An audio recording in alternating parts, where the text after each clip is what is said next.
রাষ্ট্রপতির পর কি এবার উপরাষ্ট্রপতি নির্বাচন নিয়েও কংগ্রেস তৃণমূল মতবিরোধ, নাকি বরফ গলবে? এইসব প্রশ্নের আবহেই শনিবার বিকেল 5টায় উপরাষ্ট্রপতি প্রার্থী পদ নিয়ে প্রধানমন্ত্রীর বাড়িতে ইউপিএর বৈঠকে তৃণমূলের তরফে উপস্থিত থাকছেন মুকুল রায়।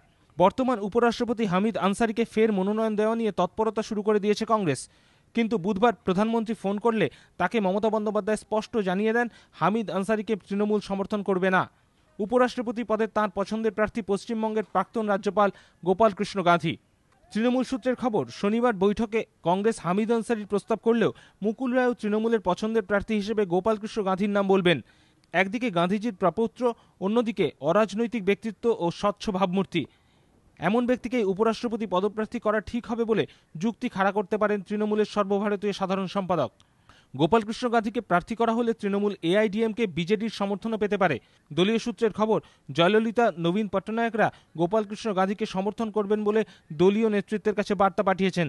তৃণমূলের একটি অংশের ধারণা, গোপালকৃষ্ণ গান্ধীর নাম প্রস্তাবের পাশাপাশি শনিবার বৈঠকে মুকুল রায় আরও একটি নাম প্রস্তাব দিতে পারেন।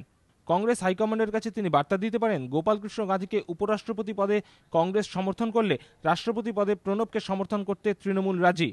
এই দেওয়া নেওয়ার কৌশলী শর্ত কংগ্রেস বিবেচনা করে দেখতে পারে বলে তৃণমূলের ওই অংশ মনে করছে। কেন বিবেচনা করতে পারে তার সপক্ষে তাদের যুক্তি, রাষ্ট্রপতি ভোটে সাংসদ, বিধায়ক সবাই ভোট দেন, কিন্তু উপরাষ্ট্রপতি নির্বাচনে ভোট দিতে পারেন শুধু সাংসদরা।